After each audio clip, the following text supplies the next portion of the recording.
मित्रों, क्या आप जानते हैं कि चाइना के अंदर कितने परसेंट एरिया जो है उसके ऊपर खेती बाड़ी की जाती है? मतलब कितने परसेंट एरिया जो है एरेबल एरिया है? क्या आपको पता है कि चाइना के अंदर कितने परसेंट जो है एरिया के अंदर इरिगेशन सिस्टम है?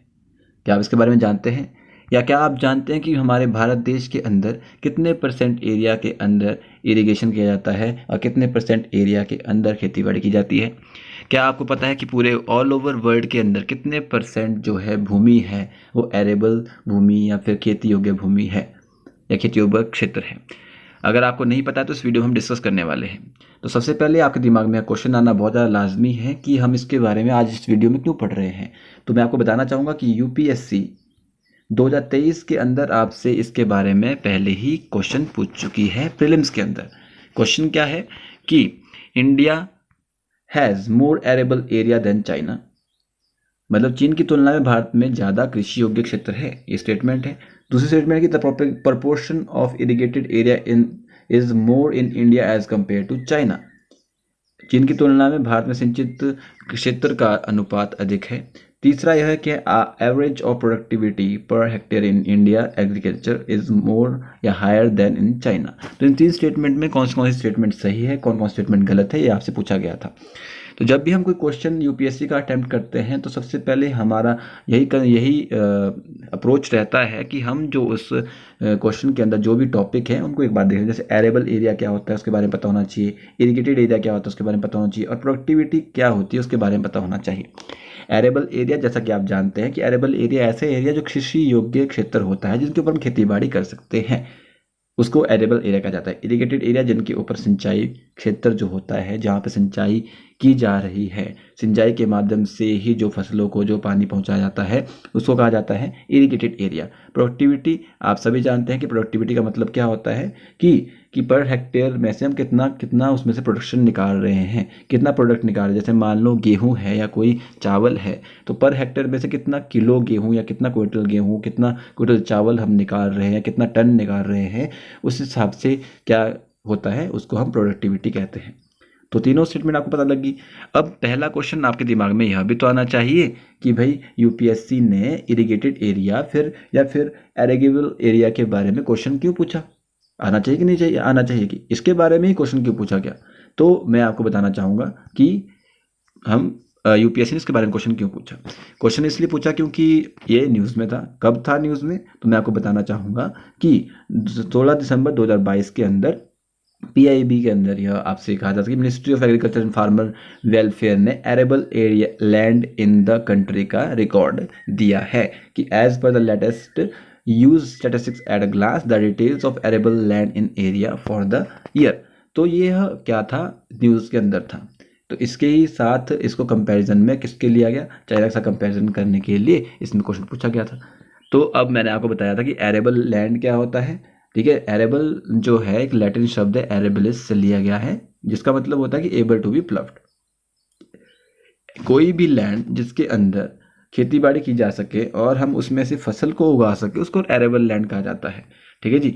तो according to food and agriculture organization of the united nation, ठीक है जी, तो आपके सामने 2013 का एक रिकॉर्ड आपके सामने रखा गया है कि भाई ऑल ओवर वर्ल्ड में कितने परसेंट जो है हेक्टेयर भूमि है जो कि एरेबल लैंड है, कि मतलब 1.407 billion hectare out of the 4.924 billion hectare जो है क्या है, एरेबल एरिया है, एरेबल लैंड है, एग्रीकल्चर के लिए यूज़ किया जाता है। सबसे ज़्यादा आप देखना चाहेंगे तो आप देखते हैं यूनाइटेड स्टेट के अंदर, फिर दूसरे नंबर पे इंडिया जाता है, तीसरे नंबर पे रशिया, फिर चाइना, फिर Brazil, Canada, Nigeria, Ukraine, Argentina, फिर ऑस्ट्रेलिया। फिर इनमें 2019 के हिसाब से यहाँ डाटा दिया गया है आपके सामने। तो हम जब बात करते हैं, ठीक है, तो इंडिया के पास दूसरे नंबर के ऊपर एरेबल एरिया, एरेबल लैंड आता है, जिसमें कि वो कृषि योग्य भूमि जो आप कह सकते हैं। ठीक है जी। तो अब हम बात करते हैं, थोड़ी आगे चलते हैं। आगे क्या चलते हैं, आगे देखेंगे कि अब मैं आपके सामने फिजिकल मैप दिखाता हूँ हमारे भारत देश का। हमारे भारत देश का फिजिकल मैप क्या कहता है, आप देखते हैं कि हमारे भारत देश में आपको ग्रीनरी देखने को मिल रही है कि नहीं है। हमारे पास जलवायु, आपको पता है कि हमारे भारत देश के अंदर पूरी 6 की 6 ऋतुएं आती हैं। ठीक है जी। मानसून हमारे पास आता है, तो हमारे पास जब मानसून आता है और हमारे पास आपको यहाँ पे देखो, यहाँ पे इस वाले एरिया के अंदर आपको हिमालय रीजन मिलने का, इस साइड भी हिमालय रीजन है, ठीक है जी। ऊपर से हमारे पास बहुत सारे पर्वत आपको देखने को मिलेंगे, यहाँ से अरावली रेंजेस यहाँ पे है, ठीक है, सतपुड़ा और विंध्याचल पर्वत यहाँ पर है, यहाँ पर वेस्टर्न घाट ईस्टर्न घाट आ जाता है, तो ठीक है। तो ये वाला एरिया है हमारे पास, और मानसून भी हमारे पास आता है, तो हमारे पास जो है कृषि योग्य भूमि जो है बढ़ जाती है। हमारे पास जो डेजर्टेड एरिया है वो बहुत कम है as compare to other, like यहाँ पर केवल डेजर्टेड एरिया आपको देखने को मिला, बाकी आपको ग्रीनरी सब जगह देखने को मिलेगी। आपको घास के मैदान भी दिखेंगे, गंगा के प्लेन्स, बहुत फर्टाइल लैंड आपको देखने को मिलेगा यहाँ पर, ठीक है जी। फिर डेक्कन का एरिया बहुत ज़्यादा फर्टाइल आपको देखने को मिलेगा, यहाँ पे कपास बहुत ज़्यादा उगता है वेस्टर्न घाट वाली साइड को, ठीक है जी, काली मिट्टी होने की वजह से। तो एरेबल एरिया, एरेबल लैंड जो हमारे भारत देश के अंदर है, ऑब्वियस सी बात है बहुत ज़्यादा है, आप देख के पता लगा सकते हैं। वहीं अगर मैं चाइना की बात करूं, जो चाइना के पास क्या होता है, आप जानते हैं जोग्राफिकल कंडीशन कैसी है चाइना की। जोग्राफिकल कंडीशन ऐसी है कि यहाँ पे तो हिमालय रीजन आ जाता है, तो मानसून यहाँ से क्रॉस नहीं होता, यहाँ सारी बारिश हो जाती है, तो इसके पास परे को तिब्बतन पठार आता है, जो ज़्यादा एरेबल एरिया नहीं है। वहाँ पे आपको देखने को पठारी एरिया मिलेगा, और मतलब ऐसा एरिया है जहाँ के ऊपर रेगिस्तान समझ लो आप, शुष्क रेगिस्तान जिसको बोलते हैं। तो इतना सारा एरिया आपको यहाँ मैक्सिमम जो चाइना की पॉपुलेशन है वो इस साइड जो है बसी हुई है, बाकी जो बचा हुआ एरिया होगा वो सारा कृषि योग्य भूमि का होगा, ठीक है जी। तो चाइना के पास इंडिया के मुकाबले में कम कृषि योग्य भूमि है एज कम्पेयर टू इंडिया, ठीक है जी। क्यों? क्योंकि चाइना का जो एरिया है वो उनके पास लैंड बहुत ज़्यादा है, जोग्राफिकल देखेंगे तो, परंतु जो यहाँ पर ये तिब्बत का पठार पड़ जाता है या फिर साइड को पड़ जाता है, यहाँ पे थोड़ा सा बारिश नहीं होती है और थोड़ा रेगिस्तानी वाला एरिया पड़ जाता है, इस वजह से यहाँ पे लैंड जो है एरेबल लैंड थोड़ा कम है as compare to our India, ठीक है जी। फिर भी काफ़ी ज़्यादा है, इसके बारे में पूरा डिटेल में थोड़ी देर बाद में मैं आपको बताऊँगा। उसके अलावा इरीगेटेड एरिया की बात करें तो आप देख सकते हैं कि यहाँ पर जो कैनाल वाला एरिया है वो येलो में आपको देखने को मिलेगा, जो ये येलो वाला एरिया आपको देखने को मिला है, ये वाला एरिया, यहाँ पर कैनाल से थ्रू इरिगेशन किया जाता है, जैसे पंजाब हो गया, हरियाणा हो गया, यहाँ पे थोड़ा बहुत यूपी वाला एरिया हो गया, यहाँ पे कैनाल के थ्रू, या फिर यहाँ पे आप आंध्र प्रदेश वाला एरिया देख सकते हैं, या फिर थोड़ा बहुत गुजरात के अंदर, महाराष्ट्र के अंदर, सब जगह आपको देखने को मिलेगा कैनाल वाला एरिया, जहाँ पे कैनाल के थ्रू जो इरिगेशन किया जाता है। दूसरी बात जो ये थोड़ा ऑरेंज टाइप का एरिया है, इसको हम टैंक के थ्रू यहाँ पर इरिगेशन किया जाता है। और फिर वेल्स भी देखने को मिलेंगे आपको, मतलब कुएं वगैरह या फिर जो कुछ भी है। यहाँ मध्य प्रदेश राजस्थान वाला एरिया है, या थोड़ा यहाँ वेस्ट बंगाल झारखंड वाला एरिया है, थोड़ा यूपी वाला एरिया, यहाँ पे वेल के थ्रू क्या किया जाता है, इरीगेशन किया जाता है, ठीक है जी। तो इरीगेटेड एरिया जो है वो इंडिया के पास बहुत ज़्यादा है as compare to other countries, ठीक है जी। तो अगर मैं डिटेल में बात करूं तो एरेबल लैंड के बारे में मैंने आपको बता दिया कि ऐसी लैंड होती है जिसके ऊपर हम खेती बाड़ी कर सकते हैं, ठीक है, और हम उसके अंदर फसलें उगा सकते हैं, ठीक है जी।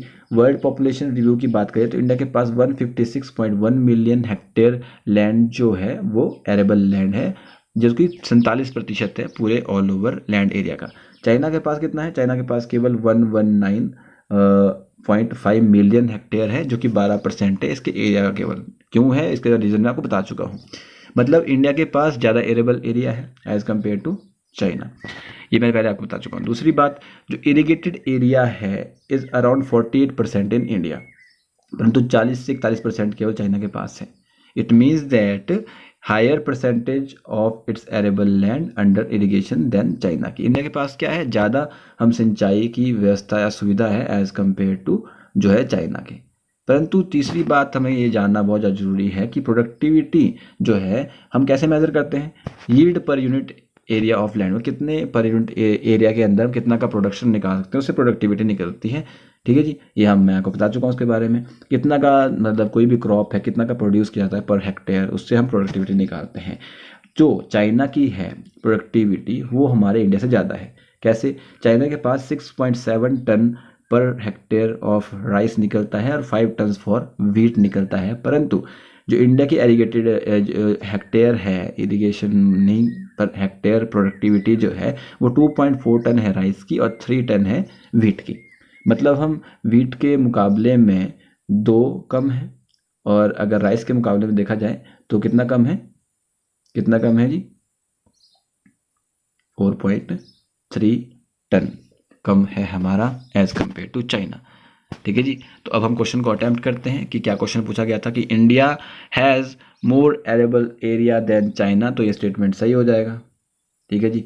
दूसरा है कि the propagation of irrigated area is more in India as compare to China, तो ये स्टेटमेंट भी सही हो जाएगी कि इंडिया के पास ज़्यादा irrigated area as compare to China, मैं आपको बता चुका हूँ।